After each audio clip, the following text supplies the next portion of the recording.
हाँ जी फ्रेंड्स, ਸਵਾਗਤ ਹੈ ਤੁਹਾਡਾ ਆਪਣੇ YouTube ਚੈਨਲ ਪਿੰਡਾਂ ਵਾਲੇ 'ਤੇ। ਅੱਜ ਦੀ ਇਸ ਵੀਡੀਓ ਵਿੱਚ ਆਪਾਂ ਸਟੱਡੀ ਕਰਨ ਜਾ ਰਹੇ ਹਾਂ ਅਰਥਮੈਟਿਕ ਪ੍ਰੋਗਰੈਸ਼ਨ। ਇਹ ਕਲਾਸ 10th ਮੈਥਮੈਟਿਕਸ ਦਾ ਟੌਪਿਕ ਹੈ। ਐਕਸਰਸਾਈਜ਼ 5.1 ਬੁੱਕ ਆਪਾਂ ਫੋਲੋ ਕਰ ਰਹੇ ਹਾਂ NCERT ਦੀ। ਸਟਾਰਟ ਕਰਨ ਤੋਂ ਪਹਿਲਾਂ ਜਿਹੜੇ ਮੇਰੇ ਫਰੈਂਡਸ ਫਸਟ ਟਾਈਮ ਆਪਣੇ ਚੈਨਲ 'ਤੇ ਆਏ ਨੇਗੇ, ਉਹ ਚੈਨਲ ਨੂੰ ਸਬਸਕ੍ਰਾਈਬ ਕਰਨ ਅਤੇ ਜੇ ਪੜ੍ਹਾਉਣ ਦਾ ਢੰਗ ਵਧੀਆ ਲੱਗੇ ਤਾਂ ਲਾਈਕ ਅਤੇ ਸ਼ੇਅਰ ਜ਼ਰੂਰ ਕਰਨ। ਆਪਾਂ ਨੇਚਰ ਦੇ ਵਿੱਚ ਕਿੰਨੀ ਤਰ੍ਹਾਂ ਦੇ ਪੈਟਰਨ ਜਿਹੜੇ ਉਹ ਓਬਜ਼ਰਵ ਕਰਦੇ ਹੈਗੇ, ਜਿਵੇਂ ਕਿ petals of sunflower, holes of honeycomb, grains on a maize cob, spirals on a pineapple and on a pine cone et cetera. ਜੇ ਆਪਾਂ day to day life observe ਕਰੀਏ, ਆਪਾਂ ਇੱਕ ਐਗਜ਼ਾਮਪਲ ਲੈਂਦੇ ਹਾਂ ਛੋਟੀ ਜਿਹੀ।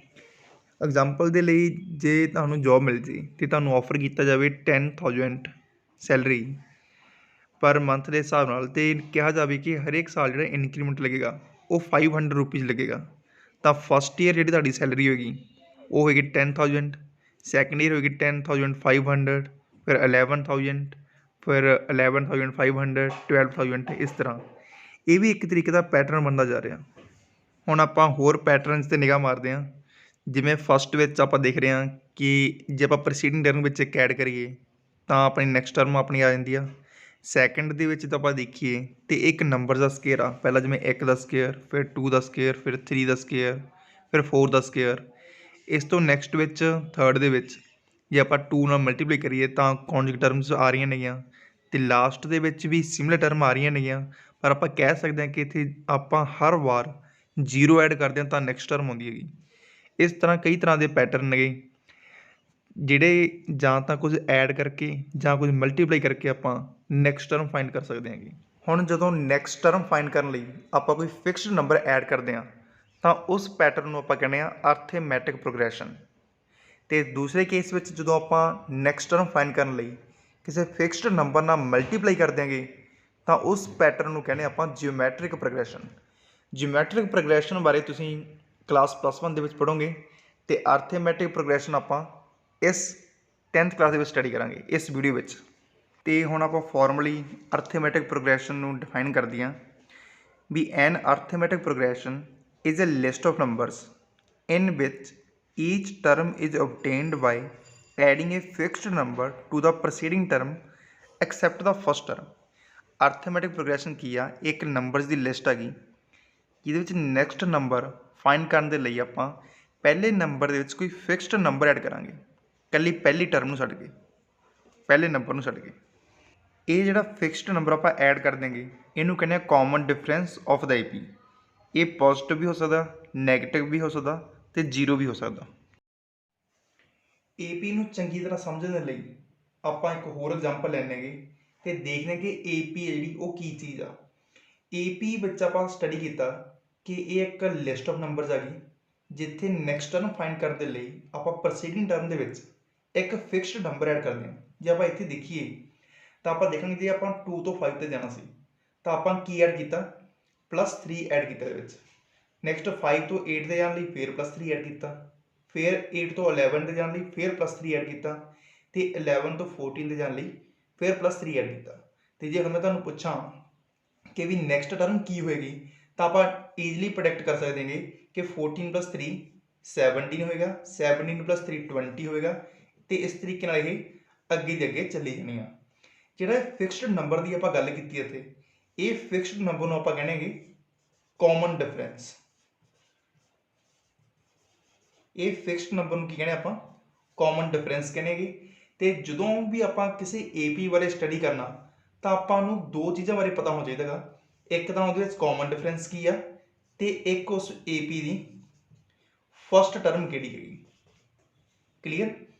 ਜੇ ਆਪਾਂ ਕਿਸੇ ਵੀ AP ਬਾਰੇ ਸਟੱਡੀ ਕਰਨਾ ਤਾਂ ਆਪਾਂ ਨੂੰ ਦੋ ਚੀਜ਼ਾਂ ਪਤਾ ਹੋਣੀ ਜ਼ਰੂਰੀ ਨੇ, ਇੱਕ ਫਸਟ ਟਰਮ ਅਤੇ ਦੂਜਾ common difference.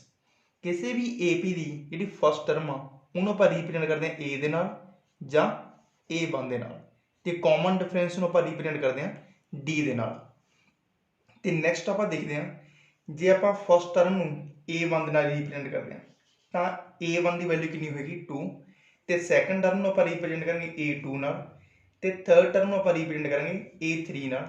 Similarly fourth term ਨੂੰ ਆਪਾਂ ਰੀਪ੍ਰਜੈਂਟ ਕਰਾਂਗੇ 4 ਨਾਲ, ਅਤੇ nth ਟਰਮ ਨੂੰ ਆਪਾਂ ਰੀਪ੍ਰਜੈਂਟ ਕਰਾਂਗੇ AN ਦੇ ਨਾਲ।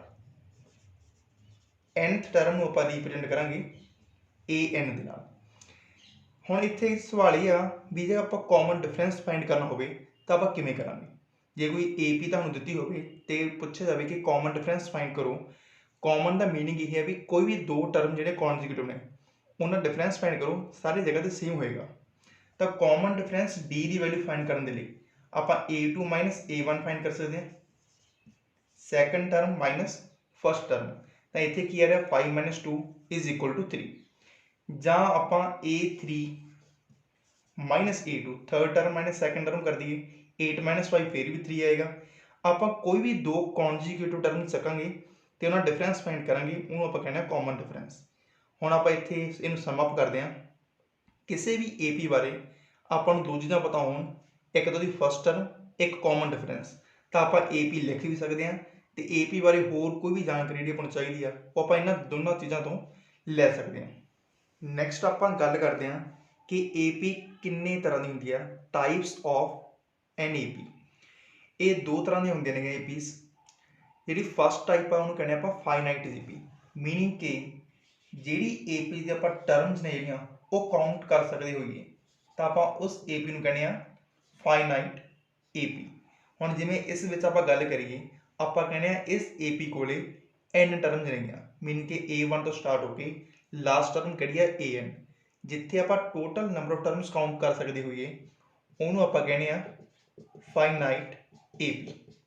सैकेंड केस दे विच जिहड़ी गल कीती आपां ने वो जे आपां किसी AP दे टर्म्स लास्ट टर्म आपां नूं पता ना होवे कित्थे जाके खत्म होएगी, ਜਦੋਂ ਆਪਾਂ ਟਰਮਸ ਦੀ ਕਾਊਂਟਿੰਗ ਨਾ ਕਰ ਸਕਦੇ ਹੋਈਏ ਤਾਂ ਆਪਾਂ ਉਸ AP ਨੂੰ ਕਹਾਂਗੇ ਇਨਫਾਈਨਾਈਟ AP। ਇਹ ਦੋ ਹੀ ਟਾਈਪਸ ਨੇਗੀਆਂ ਤੇ ਹੁਣ ਆਪਾਂ ਡਿਫਰੈਂਟ ਟਾਈਪਸ ਆਫ ਪ੍ਰੋਬਲਮਸ ਦੇਖਦੇ ਹਾਂਗੇ ਜਿਹੜੀਆਂ ਇਸ ਬੇਸਡ ਆ ਸਕਦੀਆਂ ਨੇਗੀਆਂ। ਆਪਾਂ ਪਹਿਲਾਂ ਸਭ ਤੋਂ ਬੇਸਿਕ ਪ੍ਰੋਬਲਮ ਬਾਰੇ ਗੱਲ ਕਰਦੇ ਹਾਂ। ਆਪਾਂ ਨੂੰ ਇੱਥੇ ਦੋ ਲਿਸਟ ਦਿੱਤੇ ਨੰਬਰ ਦੀਆਂ ਤੇ ਆਪਾਂ ਨੂੰ ਕਿਹਾ ਗਿਆ ਵੀ ਪਤਾ ਕਰੋ ਵੀ ਕਿਹੜੀ list of numbers farms N AP। भी इन्हें जो लिस्ट कि लिस्ट हैगी जी एक AP फॉर्म करती है तो जो AP बना रही है तो नैक्सट दो टर्म्स फाइंड करो। आप पहले केस में चेक कर देंगे। पहले केस में आपको की पता गा भी एक जी लिस्ट आ नंबर्स की जो को पर्टिकुलर रूल फॉलो करूगी, मीनिंग कि नैक्सट टर्म फाइंड करने के लिए आप हर बार एक फिक्सड नंबर ऐड करा तो वो AP होएगी। तो जो फिक्सड नंबर नहीं ऐड कर रहे आप भी हर बार नंबर चेंज कर रहे हैं तो वो AP नहीं होनी। तो फस्ट केस में आप देखिए जी D की गल करिए, ये की है A2 - A1, 9 - 4 = 5। तो जो आप A3 - A2 की गल करिए ये कि अपना 14 - 9 = 5। तो जो आप नैक्सट A4 - A3 की गल करिए, fourth term minus third term 19 - 14 = 5। तो नैक्सट गल करिए fifth term minus fourth term ये बनने पर 24 - 19 = 5। सारे केसिस दे विच जिहड़ा अपना नंबर आ रहा वो फिक्स आ रहा, मीनिंग कि आप नैक्सट टर्म फाइंड करने के लिए एक फिक्सड नंबर ही ऐड कर रहे हैं। यदा मीनिंग कि जो पहली लिस्ट ऑफ नंबर्स हैगी ये की है एक AP आ। तो जे AP आप नैक्सट टर्म फाइंड करनी है अपन 5 टर्म्स ऑलरेडी गिवन ने तो आप 6th टर्म फाइंड करने के लिए जी पहला वाली टर्म है फिक्स नंबर ऐड करेंगे A6 अपन किमें पता लगेगी। आप जी पहला वाली टर्म है A5 उस फिक्सड नंबर ऐड कर देना। तो A5 की वैल्यू अपन कितनी है 24 तो फिक्स नंबर की वैल्यू अपन कितनी मिली है 5। तो नैक्सट नंबर की होएगा 29। तो इस तो नैक्सट टर्म की अपनी A7 कितना होएगा A6 + D। पहला वाली टर्म में आपने फिक्स नंबर ऐड करना। A6 की वैल्यू कितनी है 29 तो फिक्स नंबर की वैल्यू कितनी है 5। तो नैक्सट टर्म की होगी अपनी 34। तो आप इतने लिख सकते हैं कि अपना नैक्सट टर्म की है 29 तो इस तो नैक्सट टर्म की है 34। तो हम आप सैकेंड केस की गल करिए। सैकेंड केस के पहला आप चेक करते हैं कि यही जी लिस्ट हैगी ये AP है या नहीं। हुण आप सेम तरीके दे नाल पहला फिक्स नंबर की वैल्यू पता करांगे तो आप D की वैल्यू फाइंड करने के लिए पहला आप A2 - A1 करिए। A2 - A1 1 minus 1 is equal to 0। फिर आप नैक्सट चेक करिए A3 माइनस A2, इत्थे भी अपना आ गया 1 माइनस 1 इज इक्वल टू 0। तो नैक्सट आप चेक करिए A4 माइनस A3, इस केस में A4 की वैल्यू कितनी है 2 है, माइनस 1 इज इक्वल टू 1, ये वैल्यू चेंज होगी अपनी। ਆਪਾਂ ਨੂੰ पता भी कोई भी जी लिस्ट दी नंबर्स की उत्थे जो फिक्स नंबर आ रहा वो सेम होना चाहिए सीगा, पर यह सेम नहीं रहा, तो यह मीनिंग कि ये एक AP नहीं हैगी। तो आप सिंपली कह सकते हैं A4 minus A3 is not equal to A2 minus A1 और A3 माइनस A2। तो जो नहीं बराबर है तो ये एक AP नहीं हैगी। ਹੁਣ ਆਪਾਂ ਸੋਲਵ ਕਰਦੇ ਹਾਂ ਐਕਸਰਸਾਈਜ਼ 5.1 ਜਿਹੜੀਆਂ ਇਸ ਵਿੱਚ ਪ੍ਰੋਬਲਮਸ ਦਿੱਤੀਆਂ ਨੇਗੀਆਂ ਆਪਾਂ ਨੂੰ 1 ਬਾਏ 1 ਸੋਲਵ ਕਰਦੇ ਹਾਂ ਤੇ ਦੇਖਦੇ ਹਾਂ ਕਿ ਕੀ ਮੈਥਡ ਇਹਨਾਂ ਨੂੰ ਸੋਲਵ ਕਰਨ ਦਾ। ਫਸਟ ਪ੍ਰੋਬਲਮ ਵਿੱਚ ਆਪਾਂ ਨੂੰ ਗਿਵਨ ਹੈ in which of the following situations does the list of numbers involved make an arithmetic progression and why. ਇੱਥੇ ਆਪਾਂ ਨੂੰ ਪੁੱਛਿਆ ਗਿਆ ਵੀ ਜਿਹੜੀਆਂ ਚਾਰ ਸਿਚੁਏਸ਼ਨ ਦਿੱਤੀਆਂ ਨੇ ਵੱਖਰੀਆਂ ਵੱਖਰੀਆਂ, ਇਹਨਾਂ 'ਚੋਂ ਕਿਹੜੀ ਸਿਚੁਏਸ਼ਨ ਦੇ ਵਿੱਚ ਜਿਹੜੇ ਨੰਬਰਸ ਇਨਵੋਲਵਡ ਨੇ ਉਹ ਅਰਥਮੈਟਿਕ ਪ੍ਰੋਗਰੈਸ਼ਨ ਬਣਾ ਰਹੇ ਨੇ ਤੇ ਕਿਉਂ। ਤਾਂ ਆਪਾਂ 1 ਬਾਏ 1 ਸੋਲਵ ਕਰਦੇ ਹਾਂ। ਫਸਟ ਪ੍ਰੋਬਲਮ ਆਪਾਂ ਨੂੰ ਗਿਵਨ ਆ the taxi fare after each kilometre when the fare is ₹15 for the first kilometer and ₹8 for each additional kilometer। इस केस में आप कह सकते हैं जो taxi fare for first kilometre लिए जो टैक्सी फेयर बनता वो बनता ₹15। हम जब आप गल करिए taxi fare for first 2 kilometres ਲਈ ਉਹ ਨੈਕਸਟ ₹8 ਐਡੀਸ਼ਨਲ ਲੈ ਜਾਏਗਾ, ਮੀਨਿੰਗ ਕਿ ਫਸਟ 2 ਕਿਲੋਮੀਟਰ ਜੇ ਆਪਾਂ ਜਾਣਾਗਾ ਤਾਂ ਆਪਾਂ ਨੂੰ ₹23 ਦੇਣੇ ਪੈਣਗੇ। ਸਿਮਿਲਰਲੀ ਆਪਾਂ ਗੱਲ ਕਰੀਏ taxi fare for first 3 kilometres, ਜੇ 3 ਕਿਲੋਮੀਟਰ ਆਪਾਂ ਜਾਣਾ ਤਾਂ ਆਪਾਂ ਨੂੰ ਨੈਕਸਟ ਕਿਲੋਮੀਟਰ ਲਈ ₹8 ਹੋਰ ਪੇ ਕਰਨੇ ਪੈਣਗੇ। ਤਾਂ ਆਪਾਂ ₹8 ਪੇ ਕਰਕੇ ਕਿੰਨੇ ਪੇ ਕਰ ਦਾਂਗੇ ₹31। ਜੇ ਆਪਾਂ 4 ਕਿਲੋਮੀਟਰ ਜਾਣਾ ਹੋਵੇ ਤਾਂ taxi fare for first 4 kilometres ਕਿੰਨਾ ਹੋਵੇਗਾ, ਫਸਟ 4 ਕਿਲੋਮੀਟਰਸ ਇਹ ਬਣਨਾ 31, ਆਪਾਂ ਨੂੰ ₹8 ਹੋਰ ਪੇ ਕਰਨੇ ਪੈਣਗੇ। 31 + 8 ਇਜ਼ ਇਕੁਅਲ ਟੂ ₹39। ਹੁਣ ਜੇ ਆਪਾਂ ਦੇਖੀਏ ਤਾਂ ਆਪਣੇ ਕੋਲ ਇੱਕ ਵਧੀਆ ਪੈਟਰਨ ਬਣ ਰਿਹਾ ਹੈਗਾ। 1 ਕਿਲੋਮੀਟਰ ਜਾਣ ਲਈ ₹15, 2 ਕਿਲੋਮੀਟਰ ਜਾਣ ਲਈ ₹23, 3 ਕਿਲੋਮੀਟਰ ਜਾਣ ਲਈ ₹31 ਐਂਡ 4 ਕਿਲੋਮੀਟਰ ਜਾਣ ਲਈ ₹39 ਐਂਡ ਸੋ ਔਨ। ਇਸ ਤਰੀਕੇ ਨਾਲ ਇਹਨੇ ਚੱਲਦੇ ਜਾਣਾ।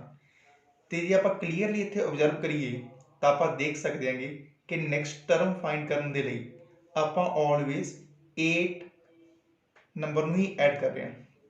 15 + 8 23, 23 + 8 31, 31 + 8 39। ਕਲੀਅਰਲੀ ਇੱਥੇ ਆਪਾਂ ਇੱਕ ਫਿਕਸਡ ਨੰਬਰ ਐਡ ਕਰ ਰਹੇ ਹਾਂਗੇ ਤਾਂ ਇਹੀ ਜਿਹੜੇ ਨੰਬਰਸ ਨੇਗੇ ਇੱਕ AP ਫਾਰਮ ਕਰਦੇ ਨੇਗੇ।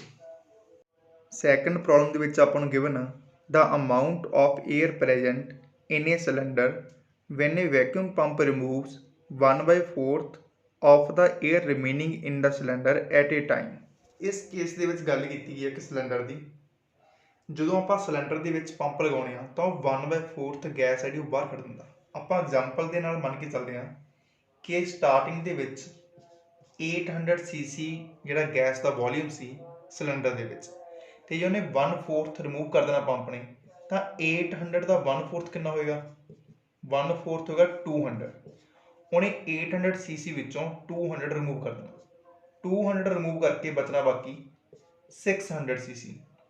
ਤੇ ਜਦੋਂ ਆਪਾਂ ਨੈਕਸਟ ਟਾਈਮ ਪੰਪ ਲਗਾਵਾਂਗੇ ਤਾਂ ਉਹਨੇ ਜਿੰਨਾ ਬਾਕੀ ਬਚਿਆ ਸੀ ਉਹਦਾ ਫੇਰ 1/4 ਰਿਮੂਵ ਕਰ ਦੇਣਾ। 600 ਦਾ 1/4 ਕਿੰਨਾ ਹੋਏਗਾ 150, ਤੇ ਇਹਦੇ ਵਿੱਚ 150 ਗਿਆ ਤਾਂ ਕਿੰਨਾ ਬਚਿਆ 450 cc। ਇਸ ਤਰੀਕੇ ਨਾਲ ਚੱਲਦੇ ਜਾਣਾ। ਹੁਣ ਜੇ ਆਪਾਂ ਦੇਖੀਏ ਤਾਂ ਇਹ ਆਪਣੀ ਹੈਗਾ ਫਸਟ ਟਰਮ, ਇਹ ਸੈਕੰਡ ਟਰਮ, ਇਹ ਥਰਡ ਟਰਮ, ਤੇ ਇੱਥੇ ਜਿਹੜਾ D ਆਇਆ ਉਹ ਹੈ A2 ਮਾਈਨਸ A1, 600 ਮਾਈਨਸ 800 ਇਹ ਹੋਗਾ ਮਾਈਨਸ 200। ਤੇ ਨੈਕਸਟ ਕੇਸ ਵਿੱਚ ਕੀ ਆਇਆ ਹੈ A3 ਮਾਈਨਸ A2, 450 ਮਾਈਨਸ 600 ਇੱਥੇ ਆਪਣਾ ਆਇਆ -150। ਜਿਹੜਾ ਇਹ ਨੰਬਰ ਆਉਣਾ ਚਾਹੀਦਾ ਸੀ, ਇਹ ਇੱਕ ਫਿਕਸਡ ਨੰਬਰ ਆਉਣਾ ਚਾਹੀਦਾ ਸੀ, ਪਰ ਇਹ ਸੇਮ ਨਹੀਂ ਆਇਆ। ਤਾਂ ਮੀਨਿੰਗ ਕਿ ਇਸ ਕੇਸ ਦੇ ਵਿੱਚ ਕੀ ਹੋਏਗਾ ਕਿ ਇਹ ਇੱਕ AP ਫਾਰਮ ਨਹੀਂ ਕਰੇਗਾ। ਜਿਹੜੇ ਨੰਬਰਸ ਇਨਵੋਲਵ ਨੇ ਉਹ AP ਫਾਰਮ ਨਹੀਂ ਕਰਨਗੇ। ਇਹ ਤਾਂ ਆਪਾਂ ਐਗਜ਼ਾਮਪਲ ਨਾਲ ਸਮਝਿਆ, ਪਰ ਅਸਲ ਦੇ ਵਿੱਚ ਕੀ ਹੋ ਰਿਹਾ ਹੈਗਾ। ਤੇ ਜੇ ਆਪਾਂ ਪੂਰੇ ਵੋਲਿਊਮ ਦੇ ਵਿੱਚੋਂ ਮੰਨ ਲਓ ਸਟਾਰਟਿੰਗ ਦਾ ਵੋਲਿਊਮ ਕਿੰਨਾ ਸੀ 1, ਤੇ ਜੇ ਉਹਦੇ ਵਿੱਚ ਆਪਾਂ 1/4 ਰਿਮੂਵ ਕਰ ਰਹੇ ਹਾਂਗੇ ਤਾਂ ਬਾਕੀ ਕਿੰਨਾ ਬਚਦਾ, ਉਹ LCM ਲੈ ਕੇ 4 - 1 3/4। ਅਸਲ ਦੇ ਵਿੱਚ ਜਿਹੜਾ 600 ਬਚਿਆ ਇਹ 800 ਦਾ 3/4 ਪਾਰਟ ਸੀਗਾ। ਜੇ ਆਪਾਂ ਕੈਲਕੂਲੇਟ ਕਰੀਏ ਤਾਂ ਕੈਲਕੂਲੇਟ ਕਰਕੇ ਇਹ ਆਪਣੇ ਕੋਲੇ 600 ਆ ਜਾਂਦਾ। ਤੇ ਨੈਕਸਟ ਫੇਰ 600 ਦਾ 3/4 ਬਚਣਾ 1/4 ਕੱਢ ਕੇ, ਤੇ ਇਹ ਕਿੰਨਾ ਬਚਿਆ ਆਪਣੇ ਕੋਲੇ 450। ਮੀਨਿੰਗ ਕਿ ਨੈਕਸਟ ਟਰਮ ਜਾਣ ਦੇ ਲਈ ਜੇ ਸਟਾਰਟਿੰਗ ਤੇ ਵੋਲਿਊਮ ਆਪਾਂ ਮੰਨ ਲਈਏ 20, ਤਾਂ ਨੈਕਸਟ ਆਪਣਾ 3/4 ਦੇ ਨਾਲ ਮਲਟੀਪਲਾਈ ਹੋ ਰਿਹਾ, ਤੇ ਇਸ ਤੋਂ ਨੈਕਸਟ ਫੇਰ 3/4 ਨਾਲ ਮਲਟੀਪਲਾਈ ਹੋਣਾਗਾ, ਤੇ ਇਸ ਤੋਂ ਨੈਕਸਟ ਫੇਰ 3/4 ਦੇ ਨਾਲ ਮਲਟੀਪਲਾਈ ਹੋਣਾ। ਇੱਥੇ ਇਹ ਮਲਟੀਪਲਾਈ ਹੋ ਰਿਹਾ, ਨਾ ਕਿ ਕੁਛ ਐਡ ਹੋ ਰਿਹਾ। ਜੇ ਮਲਟੀਪਲਾਈ ਹੋ ਰਿਹਾ ਹੁੰਦਾ ਤਾਂ ਇਹ ਆਪਣਾ ਜਿਓਮੈਟ੍ਰਿਕ ਪ੍ਰੋਗਰੈਸ਼ਨ ਆ, ਨਾ ਕਿ ਅਰਥਮੈਟਿਕ ਪ੍ਰੋਗਰੈਸ਼ਨ। ਮੀਨਿੰਗ ਕਿ ਜਿਹੜਾ ਸੈਕੰਡ ਪ੍ਰੋਬਲਮ ਵਿੱਚ ਆਪਾਂ ਨੂੰ ਗਿਵਨ ਆ ਇਹ ਕੇਸ ਵੀ ਜਦੋਂ ਆਪਾਂ 1/4 ਵੋਲਿਊਮ ਰਿਮੂਵ ਕਰਦੇ ਹਾਂ ਤਾਂ ਇਹ ਇੱਕ AP ਫਾਰਮ ਨਹੀਂ ਕਰਦਾ। ਥਰਡ ਪ੍ਰੋਬਲਮ ਦੇ ਵਿੱਚ ਗਿਵਨ ਆ the cost of digging a well after every metre of digging when it costs ₹150 for the first meter and rises by ₹50 for each subsequent meter। ਇਸ ਕੇਸ ਵਿੱਚ ਵੀ very similar ਹੈਗਾ, ਤਾਂ ਆਪਾਂ ਕਹਿ ਸਕਦੇ ਹਾਂ cost for digging of first meter ₹150 ਤੇ cost for digging of second metre ਇਹ ₹50 ਨਾਲ ਰਾਈਜ਼ ਕਰ ਰਹੀ ਆ। ਤਾਂ ਜੇ ਆਪਾਂ ਫਸਟ 2 ਮੀਟਰਸ ਤੱਕ ਡਿਗ ਕਰਨਾ ਗਾ ਤਾਂ ਆਪਣਾ ਜਿਹੜਾ ਰੇਟ ਹੈਗਾ ਉਹ ₹50 ਵਧਣਾ, ਤਾਂ ਕਿੰਨਾ ਹੋਣਾ ₹200। ਕੋਸਟ ਫॉर ਫਸਟ 3 ਮੀਟਰ ਤੇ ₹50 ਹੋਰ ਵਧਣਾ, ਇਹ ਹੋਣਾ ₹250। ਤੇ ਫਸਟ 4 ਮੀਟਰਸ ਲਈ ਕੋਸਟ ਕਿੰਨੀ ਹੋਣੀ ਆਪਣੀ 50 ਹੋਰ ਵਧਣਾ ₹300। ਹੁਣ ਜੇ ਆਪਾਂ ਪੈਟਰਨ ਨੂੰ ਓਬਜ਼ਰਵ ਕਰੀਏ ਤਾਂ ਨੰਬਰ ਜੋ ਬਣ ਰਹੇ ਨੇ 150 200 250 300 ਐਂਡ ਸੋ ਔਨ। ਜੇ ਆਪਾਂ ਇੱਥੇ ਦੇਖੀਏ ਤਾਂ ਹਰੇਕ ਨੈਕਸਟ ਟਰਮ ਇੱਥੋਂ ਆ ਰਿਹਾ 50 ਐਡ ਕਰਕੇ 200, ਫਿਰ 50 ਐਡ ਕਰਕੇ 250, ਫਿਰ 50 ਐਡ ਕਰਕੇ 300 ਐਂਡ ਸੋ ਔਨ ਚੱਲੀ ਜਾਣਾ। ਤੇ ਇੱਕ ਫਿਕਸ ਨੰਬਰ ਆਪਾਂ ਐਡ ਕਰ ਰਹੇ ਹਾਂ, ਤਾਂ ਜਿਹੜੇ ਨੰਬਰਸ ਇਨਵੋਲਵਡ ਨੇ ਇਸ ਪ੍ਰੋਬਲਮ ਦੇ ਵਿੱਚ ਤਾਂ ਆਪਾਂ ਕਹਿ ਸਕਦੇ ਹਾਂ ਉਹ ਇੱਕ ਫਾਰਮ ਕਰ ਦੇਣਗੇ AP ਨੂੰ। ਨੈਕਸਟ ਪ੍ਰੋਬਲਮ ਆਪਾਂ ਨੂੰ ਗਿਵਨ ਆ the amount of money in the account every year when ₹10,000 is deposited at compound interest at 8% per annum। ਇਸ ਪ੍ਰੋਬਲਮ ਦੇ ਵਿੱਚ ਆਪਾਂ ਨੂੰ ਕੰਪਾਊਂਡ ਇੰਟਰਸਟ ਦੇ ਬੇਸਡ ਪ੍ਰੋਬਲਮ ਦਿੱਤੀ ਹੈਗੀ, ਤੇ ਆਪਾਂ ਨੂੰ ਪਤਾ ਕੰਪਾਊਂਡ ਇੰਟਰਸਟ ਵਿੱਚ ਜਿਹੜੀ ਆਇਡੈਂਟੀਟੀ ਲੱਗਦੀ ਹੈ ਉਸ ਵਿੱਚ ਅਮਾਊਂਟ ਹੁੰਦੀ ਹੈ principal into 1 + r/100 raised power n। ਤੇ ਇਸ ਕੇਸ ਵਿੱਚ ਜੇ ਆਪਾਂ ਦੇਖੀਏ ਤਾਂ ਫਸਟ ਈਅਰ ਦੇ ਐਂਡ ਤੇ ਜਿਹੜੀ ਅਮਾਊਂਟ ਬਣਨੀ ਹੈਗੀ ਉਹ ਬਣਿਆ 10,000 ਇੰਟੂ 1 + r, ਇੱਥੇ r ਹੈ 8% ਡਿਵਾਈਡ ਬਾਈ 100 ਰੇਜ਼ਡ ਪਾਵਰ 1। ਇਹ ਪਹਿਲੇ ਸਾਲ ਦੇ ਐਂਡ ਦੇ ਉੱਪਰ ਆਪਣੀ ਅਮਾਊਂਟ ਬਣਨੀ ਆ। ਤੇ ਜੇ ਸੈਕੰਡ ਈਅਰ ਦੇ ਐਂਡ ਤੇ ਕਿੰਨੀ ਬਣਨੀ ਆ 10,000 into 1 + 8 divide by 100 raised power 2। Meaning ਜਿਹੜਾ ਇਹ ਵਾਲਾ ਫੈਕਟਰ ਆ ਇੱਕ ਹੋਰ ਮਲਟੀਪਲਾਈ ਹੋ ਗਿਆ। ਤੇ ਥਰਡ ਈਅਰ ਦੇ ਐਂਡ ਤੇ ਕਿੰਨੀ ਬਣਨੀ ਹੈ ਇਹ 10,000 1 + 8 ਡਿਵਾਈਡ ਬਾਈ 100 ਰੇਜ਼ਡ ਪਾਵਰ 3। ਮਤਲਬ ਕਿ ਇਹ ਵਾਲਾ ਫੈਕਟਰ ਮਲਟੀਪਲਾਈ ਹੋ ਰਿਹਾ। ਤੇ ਆਪਾਂ ਨੂੰ ਪਤਾ ਗਾ ਜਿਹੜੀ ਅਰਥਮੈਟਿਕ ਪ੍ਰੋਗਰੈਸ਼ਨ ਆ ਉਹਦੇ ਵਿੱਚ ਇੱਕ ਫਿਕਸਡ ਨੰਬਰ ਐਡ ਹੋ ਰਿਹਾ ਹੁੰਦਾ ਗਾ, ਇੱਥੇ ਤਾਂ ਮਲਟੀਪਲਾਈ ਹੋ ਰਿਹਾ। ਇਹਦਾ ਮੀਨਿੰਗ ਕਿ ਜਿਹੜੇ ਇਹ ਨੰਬਰਸ ਬਣ ਰਹੇ ਨੇ, ਜਿਹੜੇ ਨੰਬਰ ਇੱਥੇ ਇਨਵੋਲਵਡ ਨੇਗੇ ਉਹ ਕੋਈ ਵੀ ਅਰਥਮੈਟਿਕ ਪ੍ਰੋਗਰੈਸ਼ਨ ਨਹੀਂ ਬਣਾਉਂਦੇ। ਪ੍ਰੋਬਲਮ ਨੰਬਰ 2 ਵਿੱਚ ਆਪਾਂ ਨੂੰ ਕਿਹਾ right first 4 terms of the AP when the first term A and the common difference D are given as follows। First case ਦੇ ਵਿੱਚ ਆਪਾਂ ਨੂੰ A ਦੀ ਵੈਲਿਊ 10 ਗਿਵਨ ਆ ਤੇ D ਦੀ ਵੈਲਿਊ ਵੀ 10 ਗਿਵਨ। ਆਪਾਂ ਨੇ ਫਸਟ 4 ਟਰਮਸ AP ਦੇ ਲਿਖਣੀਆਂ ਨੇ। ਲੈਟ ਕਿ ਉਹ ਕਿਹੜੀਆਂ ਨੇਗੀਆਂ, first term A1, second term A2, third term A3 ਤੇ ਫੋਰਥ ਟਰਮ ਕਿਹੜੀ ਹੋਊਗੀ ਆਪਣੀ A4। ਤਾਂ ਆਪਾਂ ਨੂੰ ਪਤਾ ਜਿਹੜੀ A1 ਆ ਉਹ A ਹੀ ਹੁੰਦੀ ਹੈਗੀ, ਇਹਦੀ ਵੈਲਿਊ ਕਿੰਨੀ ਆਣੀ ਆ 10 ਆ ਜਾਣੀ ਆ। ਤੇ ਜਦੋਂ ਆਪਾਂ ਸੈਕੰਡ ਟਰਮ ਫਾਈਂਡ ਕਰ ਦੇਂਗੇ ਤਾਂ ਆਪਾਂ ਇੱਕ ਫਿਕਸ ਨੰਬਰ ਪਹਿਲੀ ਟਰਮ ਦੇ ਵਿੱਚ ਐਡ ਕਰਨਾ ਹੁੰਦਾ ਗਾ। ਤਾਂ ਇੱਥੇ ਆਪਾਂ ਫਿਕਸ ਨੰਬਰ ਕਿਹੜਾ ਐਡ ਕਰ ਦਿੰਦੇ ਆ ਕਾਮਨ ਡਿਫਰੈਂਸ। ਤਾਂ ਆਪਾਂ ਕਹਿ ਸਕਦੇ ਕਿ a2 ਕੀ ਆ ਫਸਟ ਟਰਮ ਦੇ ਵਿੱਚ ਆਪਾਂ ਨੇ ਇੱਕ ਫਿਕਸ ਨੰਬਰ ਐਡ ਕੀਤਾ ਗਾ ਜਿਹੜਾ ਕਾਮਨ ਡਿਫਰੈਂਸ ਆਪਾਂ ਨੂੰ ਗਿਵਨ ਆ।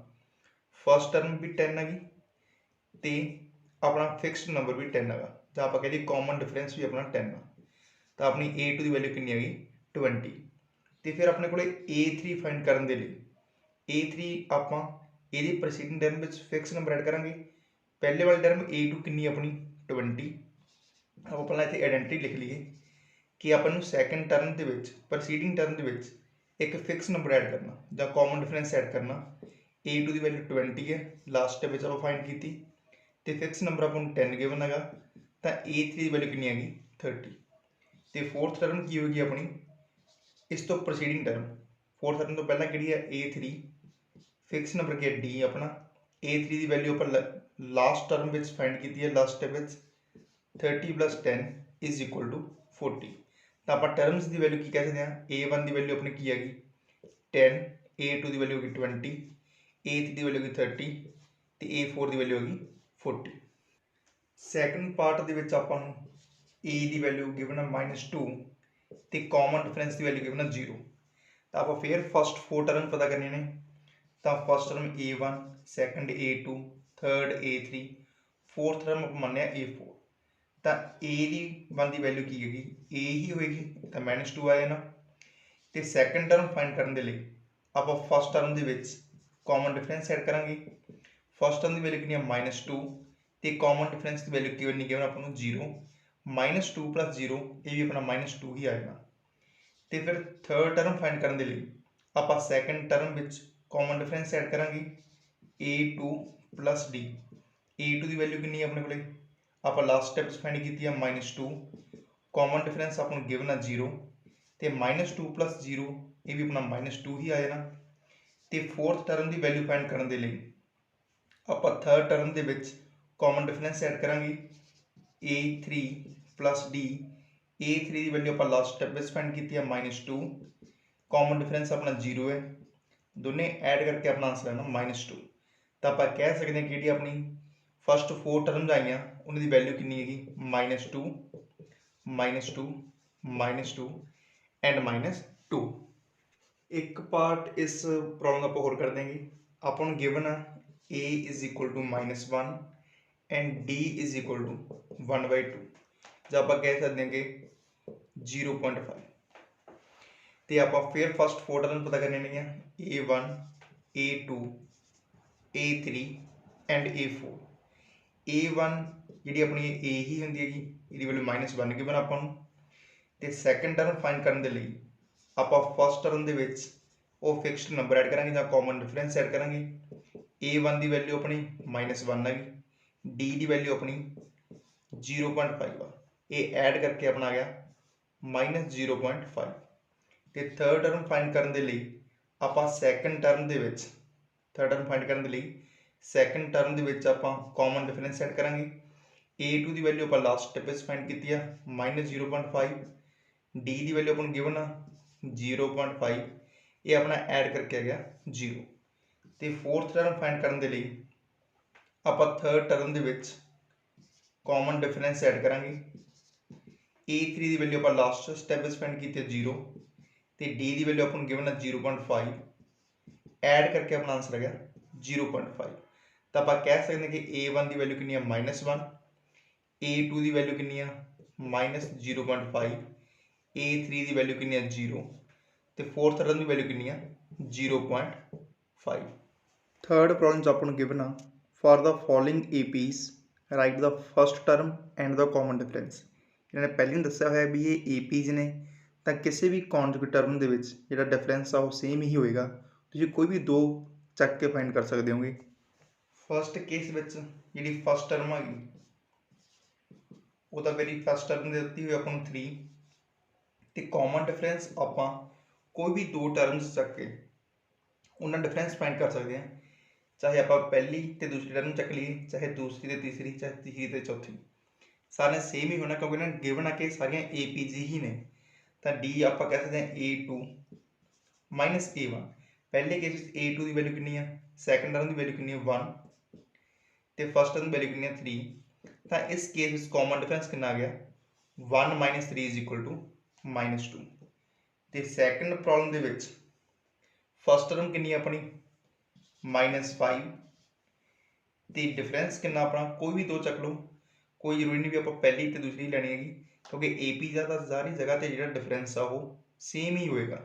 तो आप फिर A2 माइनस A1 करके देखिए A2 की वैल्यू कितनी है इस केस में -1 माइनस ऑफ A1 की वैल्यू कितनी है -5 तो इन्हें बनना -1 minus minus +5 is equal to 4।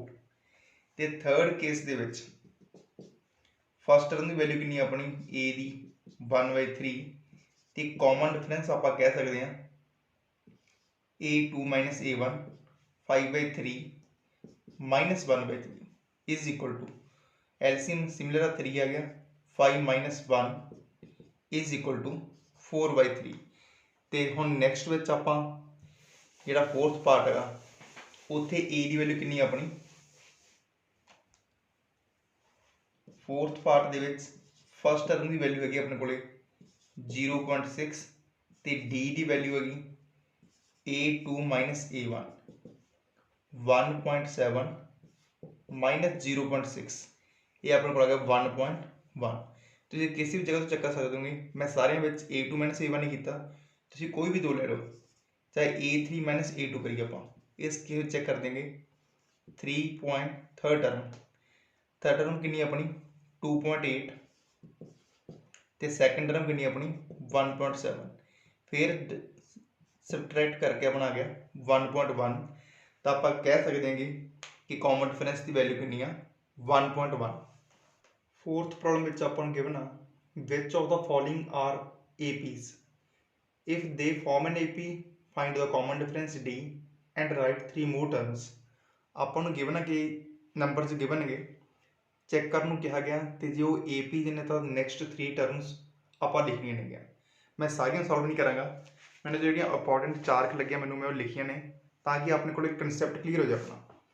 हम फस्ट पार्ट में इतने लिखा 2 4 8 16 आपने चैक करना कि AP है या नहीं। इस केस में पहले आप डिफरेंस फाइंड करते हैं अपना चैक करने का मैथड ये है कि आप हरेक कॉन्जुगेट टर्म चैक करिए कि डिफरेंस सेम है या नहीं, जो सेम है तो वो AP होएगा तो जो नहीं तो नहीं होएगा। इस केस में जो आप A2 माइनस A1 चेक करिए 4 माइनस 2 सैकेंड टर्म की वैल्यू कितनी है 4 फर्स्ट टर्म वैल्यू है 2 तो आंसर आ रहा है 2। तो जी आप third term minus second term check करिए तो ये आ रहा है 8 माइनस 4 इज इक्वल टू 4। दोनों वैल्यू सेम नहीं आई मीनिंग के जो डिफरेंस है वो कॉमन नहीं है तो जो कॉमन नहीं है तो एक AP नहीं हैगी पहला वाली अपनी AP नहीं हैगी। तो आप नैक्सट में चेक कर देंगे सैकेंड दे विच जी अपनी नैक्सट प्रॉब्लम आ गई A2 की वैल्यू कितनी है -3.2 माइनस ऑफ A1 की भी कितनी वैल्यू होगी -1.2। जे आप अगे सॉल्व करिए तो बन गया -3.2 माइनस माइनस प्लस 1.2 ऐड करके अपने को आ गया है -2। तो अगे चेक करिए A3 माइनस A2 A1 अपना -5.2 माइनस A2 कितना अपना माइनस ऑफ 3.2 सॉल्व करके बन गया -5.2 माइनस माइनस प्लस 3.2 ऐड करके अपने को आ गया -2 अगेन। तो जो आप नैक्सट भी चेक करिए A4 माइनस A3 A4 की वैल्यू कितनी है -7.2 माइनस ऑफ -5.2 ये बन गया अपना -7.2 माइनस माइनस प्लस 5.2 ऐड करके अपना आ गया -2 अगेन।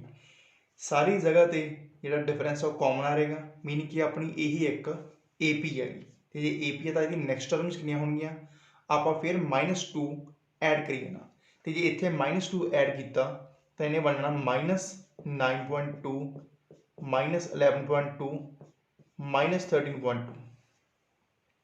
तो नैक्सट प्रॉब्लम के आप देखिए जी अपन प्रॉब्लम नंबर 8 गिवन है -1/2 -1/2 -1/2 -1/2। ਇੱਥੇ ਜੇ ਆਪਾਂ a2 -a1 ਚੈੱਕ ਕਰੀਏ ਤਾਂ ਦੋਨੇ ਟਰਮਸ ਵੈਰੀ ਸਿਮਿਲਰ ਨੇਗੀਆਂ, ਤਾਂ ਡਿਫਰੈਂਸ ਲੈ ਕੇ ਆਪਣਾ ਕਿੰਨਾ ਆਣਾ 0। ਤੇ ਇੱਥੇ ਵੈਰੀ ਸਿਮਿਲਰ ਨੇ ਤਾਂ ਇਸ ਕੇਸ ਵਿੱਚ ਵੀ 0 ਆਏ ਨਾ, ਇੱਥੇ ਵੈਰੀ ਸਿਮਿਲਰ ਤਾਂ ਇਸ ਕੇਸ ਵਿੱਚ ਵੀ 0 ਆਏ ਨਾ। ਇਹ ਆਪਣਾ ਕਾਮਨ ਡਿਫਰੈਂਸ ਆ ਉਹ ਕਾਮਨ ਆ ਰਹੇਗਾ, ਮੀਨਿੰਗ ਕਿ ਇਹ ਵੀ ਇੱਕ ਆਪਣੀ AP ਹੈਗੀ ਤੇ ਇਹਦੀਆਂ ਨੈਕਸਟ ਟਰਮਸ ਵੀ, ਕਿਉਂਕਿ ਸਾਰਾ ਡਿਫਰੈਂਸ 0 0 ਆ ਰਿਹਾ, ਤਾਂ ਨੈਕਸਟ ਟਰਮ ਵੀ ਆਪਣੀਆਂ -1/2 -1/2 ਐਂਡ -1/2 ਆਉਂਦੀਆਂ ਰਹਿਣਗੀਆਂ। ਤੇ ਆਪਾਂ ਅੱਜ ਦੀ ਆਪਣੀ ਲਾਸਟ ਪ੍ਰੋਬਲਮ ਸੋਲਵ ਕਰਦੇ ਹਾਂ ਤੇ ਚੈੱਕ ਕਰਦੇ ਹਾਂ ਕਿ ਇਹ ਵਾਲੀ given list of numbers AP form ਕਰਦੇ ਜਾਂ ਨਹੀਂ। ਤੇ ਇੱਥੇ ਆਪਾਂ ਨੂੰ ਗਿਵਨ ਹੈ √2 √8 √18 ਐਂਡ √32। ਇਹਨੂੰ ਆਪਾਂ ਸਿੰਪਲੀਫਾਈ ਕਰਕੇ ਕੀ ਲਿਖ ਸਕਦੇ ਹਾਂ 2 √2, ਇਹਨੂੰ ਆਪਾਂ ਸਿੰਪਲੀਫਾਈ ਕਰਕੇ ਲਿਖ ਸਕਦੇ ਹਾਂ 3 √2। ਇਹ ਆਪਾਂ ਲਾਸਟ ਐਕਸਰਸਾਈਜ਼ ਵਿੱਚ ਵੀ ਪੜ੍ਹੇਗਾ ਤੇ ਲੋਅਰ ਕਲਾਸ ਵਿੱਚ ਵੀ ਪੜ੍ਹੇਗਾ ਤੇ ਮੈਂ ਲਾਸਟ ਦੱਸ ਵੀ ਦੇਣਾ ਕਿਵੇਂ ਲਿਖਣਾ ਆਪਾਂ ਨੇ। ਜੇ ਆਪਾਂ 32 ਦਾ ਸਕੁਅਰ ਰੂਟ ਫਾਈਂਡ ਕਰੀਏ ਤਾਂ ਪਹਿਲਾਂ 2 ਦੇ ਟੇਬਲ ਤੇ ਜਾਏਗਾ 16 ਆਏਗਾ, ਫਿਰ 2 ਤੇ 8, ਫਿਰ 2 ਤੇ 4, ਫਿਰ 2 ਤੇ 2। ਤਾਂ ਪੇਅਰਸ ਵਿੱਚੋਂ ਇੱਕ 2 ਬਾਹਰ ਆਣਾ, 2 ਇੱਥੋਂ ਤੇ 2 ਇੱਥੇ, 2 × 2 4, 4 ਬਾਹਰ ਆਣਾ ਆਪਣਾ, ਇਹ ਇੱਕ 2 ਆਪਣਾ ਅੰਦਰ ਆ ਜਾਣਾ। ਤੇ ਸਿਮਿਲਰਲੀ ਆਪਾਂ ਦੇਖ ਸਕਦੇ ਹਾਂ ਕਿ ਹੁਣ ਇੱਥੇ ਆਪਾਂ ਡਿਫਰੈਂਸ ਫਾਈਂਡ ਕਰੀਏ a2 -a1, 2 √2 -√2 is equal to √2। ਤੇ ਜੇ ਆਪਾਂ a3 -a2 ਫਾਈਂਡ ਕਰੀਏ 3 √2 -2 √2 is equal to √2 ਅਗੇਨ। ਤੇ ਜੇ ਆਪਾਂ a4 -a3 ਫਾਈਂਡ ਕਰੀਏ 4 √2 -3 √2, ਇਹ ਆਪਣਾ ਆਇਆ ਨਾ √2 ਅਗੇਨ। ਸਾਰੀ ਜਗ੍ਹਾ ਤੇ ਸੇਮ ਰਹਿ ਜਾਏਗਾ, ਤਾਂ ਇਹਦਾ ਮੀਨਿੰਗ ਕਿ ਇਹ ਇੱਕ AP ਫਾਰਮ ਕਰ ਦੇਣਗੇ। ਤੇ ਜੇ AP ਫਾਰਮ ਕਰ ਦੇਣਗੇ ਤਾਂ ਨੈਕਸਟ ਟਰਮ ਇੱਥੇ ਕੀ ਹੋਏਗੀ √2 ਆਪਾਂ ਐਡ ਕਰਨਾ, ਤਾਂ ਇਹ ਬਣਨਾ 5 √2, ਇੱਥੇ ਆਪਣਾ ਆਣਾ 6 √2 ਤੇ ਨੈਕਸਟ ਆਪਣਾ ਆਣਾ 7 √2। ਆਪਾਂ ਸਾਰੇ ਵਿੱਚ √2 ਐਡ ਕਰੀ ਜਾਵਾਂਗੇ। ਤੇ ਜੇ ਆਪਾਂ ਇਹਨੂੰ ਅੰਦਰ ਭੇਜਣਾ ਹੋਵੇ ਤਾਂ ਸਕੁਅਰ ਰੂਟ ਦੇ ਅੰਦਰ ਜਾ ਕੇ ਇਹ ਸਕੁਅਰ ਹੋ ਜਾਏਗਾ। 5 ਦਾ square 25, 25 × 2 square root of 50। Similarly ਇੱਥੇ ਆਪਾਂ ਲਿਖ ਸਕਦੇ ਹਾਂ 6 ਦਾ ਅੰਦਰ ਜਾ ਕੇ ਸਕੁਅਰ ਰੂਟ ਦੇ ਕੀ ਬਣਨਾ ਸਕੁਅਰ ਹੋ ਜਾਣਾ, 6 ਦਾ ਸਕੁਅਰ ਕਰਾਂਗੇ 36, 36 × 2 72। ਸਿਮਿਲਰਲੀ ਇੱਥੇ 7 ਅੰਦਰ ਜਾ ਕੇ ਸਕੁਅਰ ਹੋ ਜਾਣਾ 49, 49 × 2 98। ਕਲੀਅਰ।